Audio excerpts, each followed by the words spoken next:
Hello students, welcome back to my channel, The Basic Concepts of Maths and Physics. I hope you all enjoy my videos of Maths and Physics and मेरे video से आप लोगों को maths और physics के कुछ concepts clear करने में हेल्प मिल रही होगी।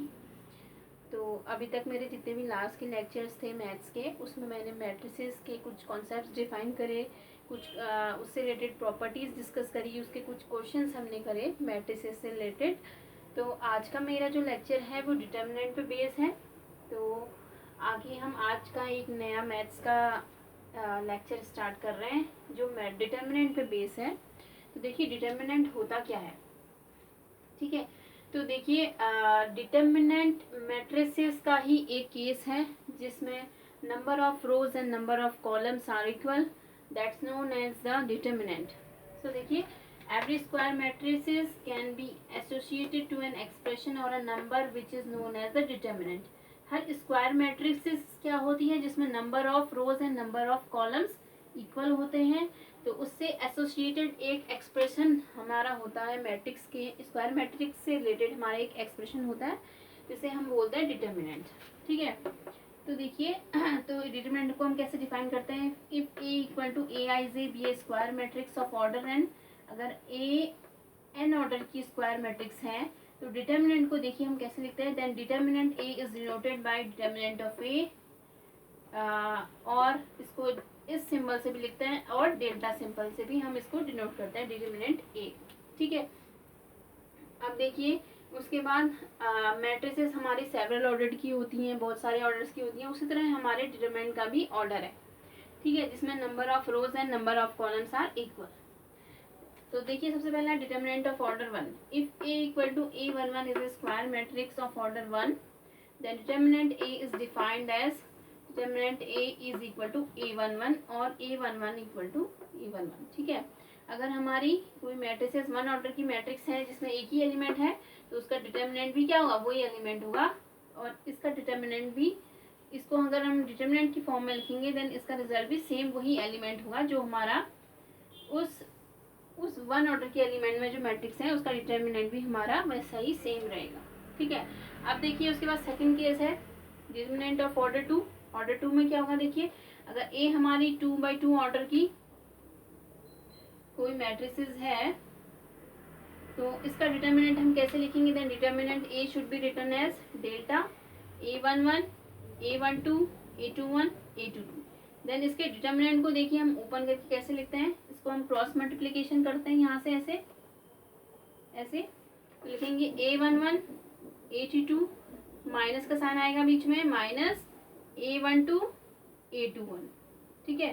तो ये क्या होगा, डिटर्मिनेंट की वैल्यू होगी 2x2 मैट्रिसेस की, where a11 a12 a21 a22 are any 4 numbers. तो ये जो हमारे नंबर्स है ये कोई कैसे भी नंबर्स हो सकते हैं, रियल नंबर्स भी हो सकते हैं एंड कॉम्प्लेक्स नंबर्स भी हो सकते हैं, ठीक है। तो ये सेकेंड ऑर्डर की डिटर्मिनेंट की हम सेकेंड ऑर्डर डिटर्मिनेंट को हमने यहाँ पे ओपन करके लिखा है यहाँ पर कि उसकी वैल्यू कितनी होती है। अगर हमारा यहाँ पे कुछ टर्म्स हमें दिए रहते रियल और अगर कॉम्प्लेक्स नंबर दिए रहते तो हमारा आंसर जो है वो एक नंबर आता यहाँ पर। अभी आगे के एग्जाम्पल्स में हम देखेंगे, अगर इस तरह से हम डिटर्मिनेंट को सॉल्व करेंगे तो हमारा आंसर एक न्यूमेरिकल वैल्यू आएगा, ठीक है। उसके बाद देखिए डिटर्मिनेंट ऑफ ऑर्डर थ्री, अगर 3 ऑर्डर की हमारी कोई मैट्रिक्स है तो उसका हम डिटर्मिनेंट कैसे लिखेंगे, तो ये हमारी 3x3 ऑर्डर की मैट्रिक्स है। देन देखिए इसका डिटर्मिनेंट हम लिखेंगे, determinant A is equal to delta is equal to a11 a12 a13 a21 a22 a23 a31 a32 and a33। Then देखिए इसको हम ओपन कैसे करते हैं, then delta is equal to a11, first term ये लिखा a11, देन इसके corresponding rose and columns को हम यहाँ पे स्किप कर देते हैं, इसको यहाँ पे छोड़ देते हैं एंड बाकी बचे एलिमेंट की हम डिटर्मिनेंट यहाँ पे लिखेंगे। तो देखिए इसके करस्पॉन्डिंग रो एंड इसके करस्पॉन्डिंग कॉलम हमने यहाँ पे स्किप करना है, तो हमारा बचा वाला एलिमेंट है a22 a23 a32 and a33, ठीक है, ये हम यहाँ पे करेंगे। देन देखिए सेकेंड टर्म में यहाँ पे हमारा a12 है तो हमारा यहाँ पे माइनस साइन आता है, ये आपको यहाँ पे ध्यान में रखना है, a12, देन इसके करस्पॉन्डिंग कॉलम और रो के एलिमेंट्स को स्किप करना है, तो यहाँ पे A21 A21 A31 A31, यहाँ पे A23 A23 and A33 A33, ठीक है, यहाँ पे ये हो गया। एंड देखिए लास्ट टर्म के लिए A13 के लिए प्लस A13, देन ब्रैकेट में देखिए इसके करस्पॉन्डिंग रो, इसके करस्पॉन्डिंग कॉलम को हमने यहाँ पे स्किप किया, तो इससे बचा है A21 A21 A22 A22 A31 A31 and A32। इसका हम यहाँ पे करस्पॉन्डिंग डिटर्मिनेंट हम यहाँ पे इसकी वैल्यू रख देंगे। देन डेल्टा देखिए A11, अब इसको हम जैसे हमने यहाँ पे नीचे का मल्टीप्लाई किया, तो यहाँ पे हम इसको क्रॉस मल्टीप्लाई करेंगे, इस टर्म्स को लिखेंगे, माइनस A12, यहाँ पे भी हम इसको क्रॉस मल्टीप्लाई करेंगे, बीच में माइनस का साइन आएगा, एंड A प्लस A13, यहाँ पे भी हम इसको क्या करेंगे, क्रॉस मल्टीप्लाई करेंगे, A21 A32 minus A22 A31। तो ये हमारे 3 ऑर्डर डिटर्मिनेंट की वैल्यू है, ठीक है। उसके बाद देखिए हमने यहाँ पे 2 पॉइंट्स लिखे हैं कि मैट्रिक्स एंड डिटर्मिनेंट में क्या डिफरेंस होता है। देखिए in a matrix the number of rows and the number of columns में बी डिफरेंट। तो मैट्रिक्स में क्या होता है, नंबर ऑफ कॉलम्स और नंबर ऑफ रोज क्या हो सकते हैं, डिफरेंट हो भी सकते हैं, नहीं भी हो सकते हैं। And matrix is just a set of numbers, और मैट्रिक्स क्या होते हैं, सेट ऑफ नंबर्स हैं। जैसे ये है सेट ऑफ नंबर्स, इसको हम नंबर की फॉर्म में नहीं लिख सकते, इसमें बहुत सारे नंबर्स हमने पुट करे होते हैं अलग अलग जगह पे, तो ये क्या है, सेट ऑफ नंबर्स है, ठीक है। अब देखिए but in determinant the number of rows is equal to the number of columns. लेकिन डिटर्मिनेंट में क्या होता है, देखिए डिटर्मिनेंट में क्या होता है, नंबर ऑफ रोज और नंबर ऑफ कॉलम्स हमेशा इक्वल रहेंगे। जैसे 2/2 मैट्रिक्स है, 3/3 मैट्रिक्स है, number of rows and number of columns equal रहेंगे। और also a determinant is equal to a numerical value. अगर हम इसको ओपन करते हैं, किसी भी डिटर्मिनेंट को हम ओपन करते हैं, तो हमें उससे क्या मिलेगी, एक न्यूमेरिकल वैल्यू मिलेगी डिटर्मिनेंट से। बट मैट्रिक्स हमारा जो है एक सेट ऑफ नंबर्स है, ठीक है। अब देखिए इसके बाद हम कुछ यहाँ पे प्रॉपर्टीज डिटर्मिनेंट की डिस्कस करते हैं। तो आगे देखिए,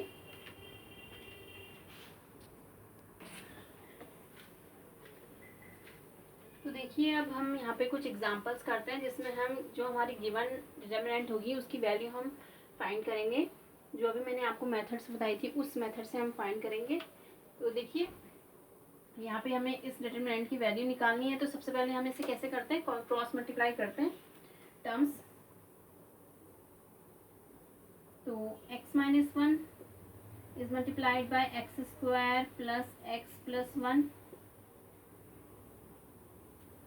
minus, then it is multiplied by this minus x cube. Then अब इस ब्रैकेट को हम ओपन करेंगे, x cube plus x square plus x minus x square minus x minus 1 minus x cube. Then ये x cube x cancel, plus and minus x square and x square cancel, x and minus x cancel, this is -1। So numerical value of this determinant is -1, ठीक है। तो इसकी value हमने यहाँ पे find कर ली। Then देखिए दूसरा, यहाँ पे हम इसको क्रॉस मल्टीप्लाई करेंगे, sine square theta sine theta into sine theta sine square theta, minus एक टर्म आएगा देखिए cos theta into minus cos theta minus cos square theta, then sine square theta plus cos square theta. So ये this is a trigonometric identity, sine square theta plus cos square theta should be 1। So इसकी value 1, this determinant value should be 1, ठीक है। अब देखिए हम एक 3/3 matrix है, इसकी वैल्यू हम कैसे फाइंड करेंगे।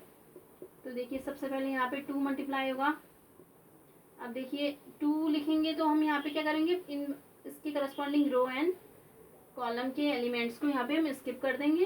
तो ये आ जाएगा, इसको इससे मल्टीप्लाई करेंगे -6, देन -3 आएगा। देखिए यहाँ पे इसकी करस्पॉन्डिंग रो एंड कॉलम के एलिमेंट्स को स्किप करेंगे तो ये आ जाएगा -3 एंड माइनस 6 प्लस 6 यहाँ पे आ जाएगा -2। ये वाले और ये वाले एलिमेंट्स यहाँ पे स्किप कर देंगे, 1 + 4, तो ये आ जाएगा 6 एंड 3 -9 एंड 2 -18। यहाँ पे कितना बचेगा, 3 -9 और यहाँ पे 5 × 2 = 10 -10, तो ये आ जाएगा -27 -10 is equal to -37। This is the value of this determinant, ठीक है। बहुत ही इजी है, आप लोग इसे करिएगा। बहुत इजी वे से हमने यहाँ पे इसको करा है। तो देखिए उसके बाद एक स्पेशल केस है सिंगुलर मैट्रिक्स। सिंगुलर मैट्रिक्स की डेफिनेशन क्या है, देखिए square matrix is a singular matrix if its determinant is zero. अगर किसी भी डिटर्मिनेंट का की वैल्यू हमारी जीरो फाइंड आएगी, हमें उस डिटर्मिनेंट को सॉल्व करके हमारा अगर आंसर जीरो आएगा तो उस मैट्रिक्स को हम सिंगुलर मैट्रिक्स कहेंगे। अगर वो मैट्रिक्स का अगर आंसर न्यूमेरिकल वैल्यू अगर नॉन ज़ीरो है तो उसको हम बोलेंगे नॉन सिंगुलर मैट्रिक्स। ठीक है, अब देखिए इसके करस्पॉन्डिंग ये क्वेश्चन हमें दिया गया है। अगर कोई भी मैट्रिक्स हमें सिंगुलर दी गई है तो उसका वैल्यू हमें क्या करनी है, उसका डिटरमिनेंट की वैल्यू हमें जीरो पुट करनी है। तो उसके करस्पॉन्डिंग ये क्वेश्चन है, देखिए find the value of x if A is equal to 1 - 2 3 1 2 1 and x - 2 3। अगर ये मैट्रिक्स हमें सिंगुलर मैट्रिक्स दी गई है तो हमें यहाँ से इसकी x की वैल्यू फाइंड करनी है। देखिएगा कि इसको कैसे सॉल्व करते हैं। तो इसका जो हमें गिवन मैट्रिक्स है उसका हमें डिटरमिनेंट को जीरो वैल्यू पुट करनी है। जीरो वैल्यू पुट करने के बाद हमें वहाँ से उसको ओपन करना है, देन वहाँ से हम उसकी x की वैल्यू निकालेंगे। तो then determinant A is equal to 1 - 2 3 1 2 1 and x 2 - 3, then this should be equal to 0। ये आपको दिया गया है गिवन। ठीक है, अब इसकी मैट्रिक्स को हम ओपन करेंगे तो then 1 should be multiply by 2 3 - 3 and 2 -6 2 and 1 -2 minus एक पहले से आएगा, उसके बाद एक -2 हमारा टर्म है ये वाला। फिर यहाँ पे देखिए ब्रैकेट हम इसको यूज़ कर रहे हैं यहाँ पर। अब देखिए इसके करस्पॉन्डिंग एलिमेंट्स क्या आएंगे, -3 एंड -x +3, तो ये आ जाएगा 2 - 2x शुड बी 0। तो इसको हम ओपन करेंगे 6 and 2 -8 एंड ये +2 यहाँ पे हो जाएगा और यहाँ पे -3 - x +3 2 - 2x should be 0। Then इसको ओपन करते हैं -8 - 6 -2x +3 2 6 -6x शुड बी 0। तो देखिए यहाँ पे ये cancel, +6 and -6 cancel, then -8 -2x and -6x -8x should be 0. This implies -8x is equal to 8, x equal to 8 by -8, then x is equal to -1. So यहाँ पे हमारी x की value आ गई हमारी -1। तो ये हमारी सिंगुलर मैट्रिक्स की डेफिनेशन थी, जहाँ पे भी हमें डिटरमिनेंट की वैल्यू 0 हमारी आएगी उसको हम सिंगुलर मैट्रिक्स कहेंगे। या अगर हमें किसी क्वेश्चन में कोई मैट्रिक्स हमें सिंगुलर मैट्रिक्स दी गई होगी तो उसकी वैल्यू हम 0 पुट करेंगे। देन देखिए उसके बाद हम कुछ और डिस्कस करते हैं।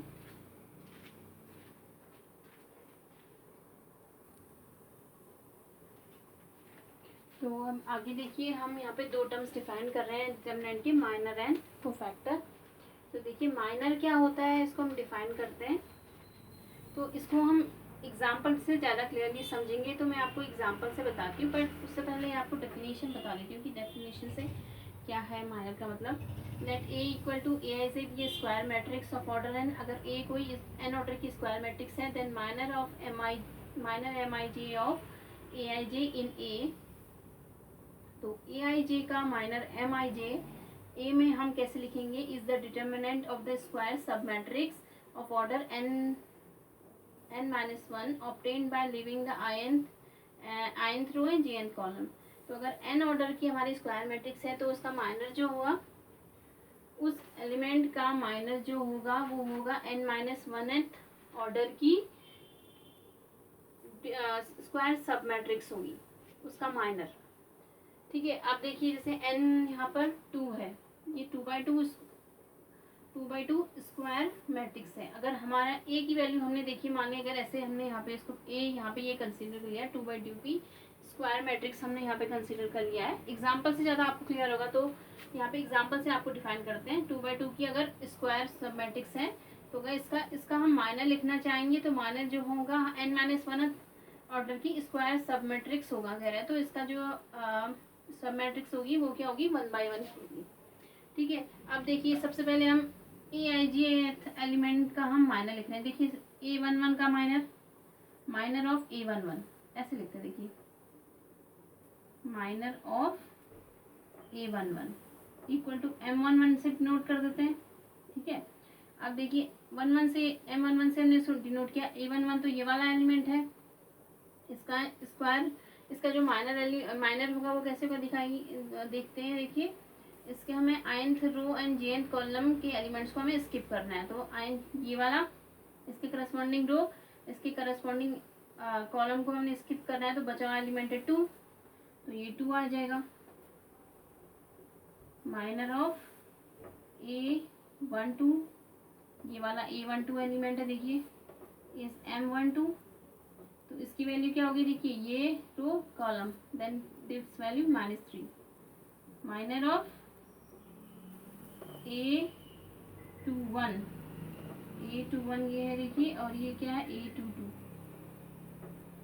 M21, this is equal to ये वाला इसका कॉलम स्किप किया, ये रो स्किप किया, तो ये क्या है -7। Minor of A22 is equal to M22, this is equal to ये क्या है A22 एलिमेंट का माइनर M22, तो ये इसका रोल एंड देन इसका कॉलम स्किप कर देंगे तो आ जाएगा 4।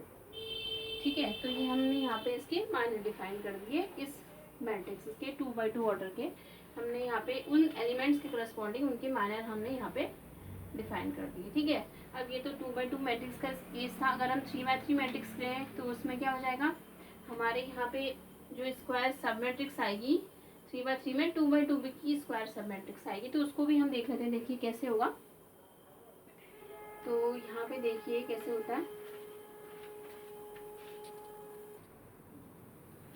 तो देखिए अब यहाँ पे हम 3x3 स्क्वायर मैट्रिक्स का हम यहाँ पे माइनर डिफाइन कर रहे हैं।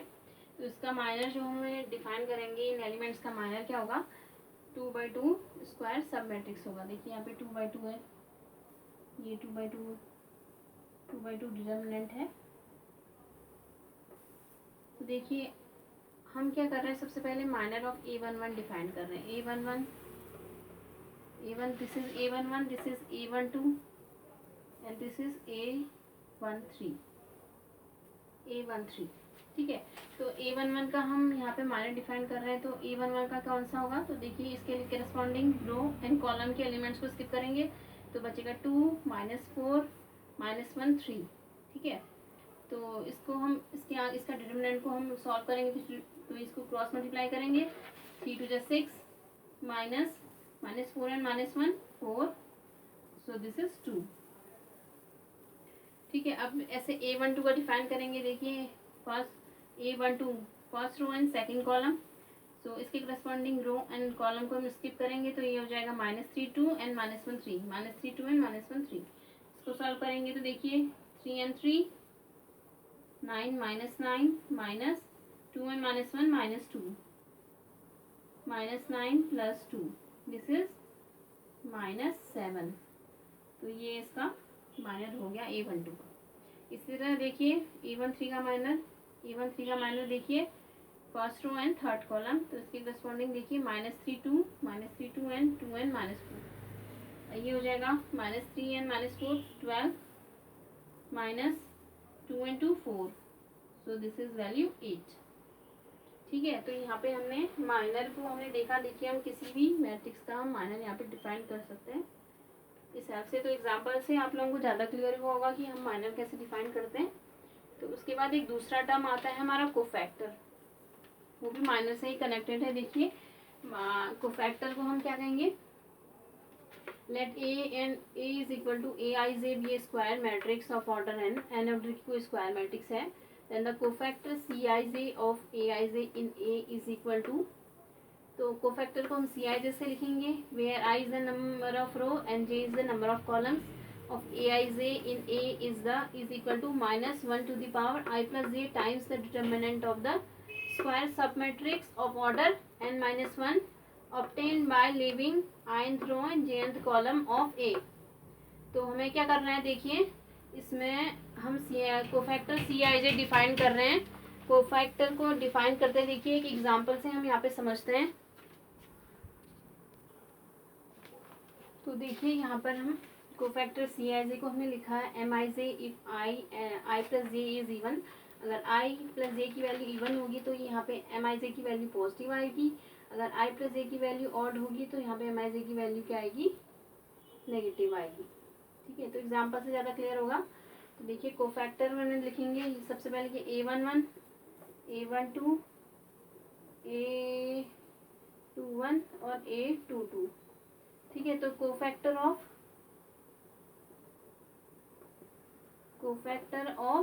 A11 is equal to C11 is equal to क्या आ जाएगा, देखिए -1 to the power I plus J कह रहा है, तो -1 to the power 1 plus 1 M11। ठीक है, अब 1 प्लस 1 क्या आ रहा है, देखिए यहाँ पे इवन आ रहा है तो ये पॉजिटिव होगा M11। अब देखिए M11 का ये पॉजिटिव, इसके करस्पॉन्डिंग कॉलम और रो को स्किप कर देंगे तो आ जाएगा 2। ऐसे cofactor of A12 is equal to C12 is equal to -1 to the power 1 plus 2 M12 is equal to, अब ये देखिए क्या 1 plus 2 3 odd minus M12, this is equal to first row and second column, ये क्या आ जाएगा -3 -3, this is should be equal to 3। ठीक है, इस तरह से कोफैक्टर ऑफ A21 भी लिखेंगे, कोफैक्टर ऑफ A22 भी लिखेंगे, इसको लिखेंगे हम C21, this is equal to C22 is equal to -1 to the power 2 plus 1 -1 to the power 2 plus 2 M21 M22, तो ये हो जाएगा, ये कितना हो जाएगा माइनस हो जाएगा। M21 देखिए सेकेंड रो और फर्स्ट कॉलम -7 को भी हम माइनस से मल्टीप्लाई करें तो ये आ जाएगा 7, और ये -2 इंटू 4 ये पॉजिटिव आया तो प्लस, तो यहाँ पे M22 का देखिए ये क्या आ जाएगा, इसको स्किप करेंगे यहाँ कॉलम, तो ये जाएगा 4। तो this is defined the cofactor of a matrix A. ठीक है, अब इसके बाद एक दो क्वेश्चन करते हैं हम, उसे देखिएगा।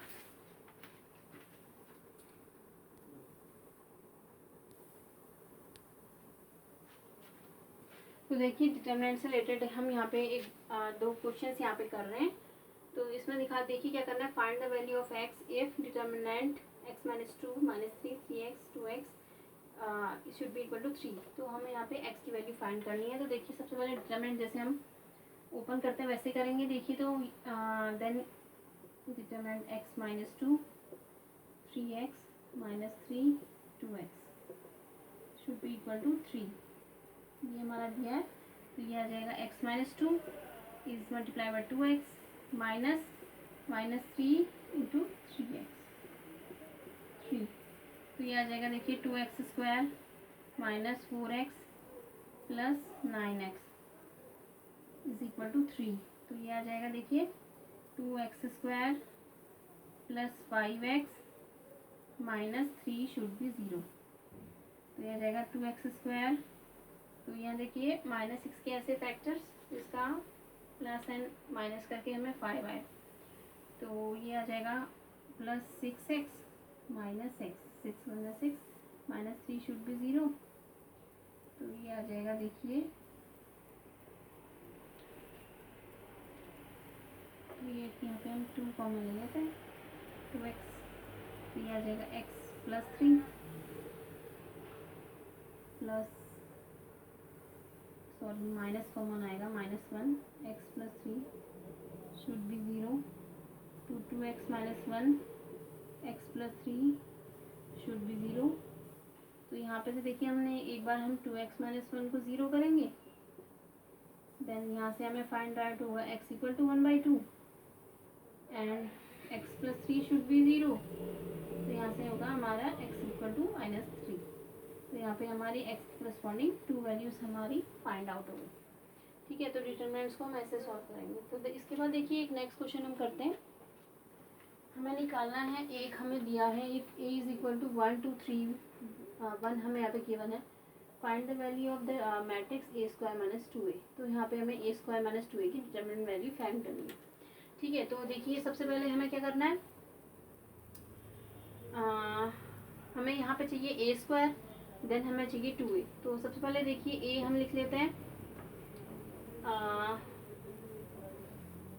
चलिए यहाँ पे हमें ए गिवन है तो हम सबसे पहले ए स्क्वायर लिखते हैं। ए स्क्वायर यानी हमें उस मैट्रिक्स को टू टाइम्स मल्टीप्लाई करना है, उसका स्क्वायर करना है, 1 2 3 एंड 1।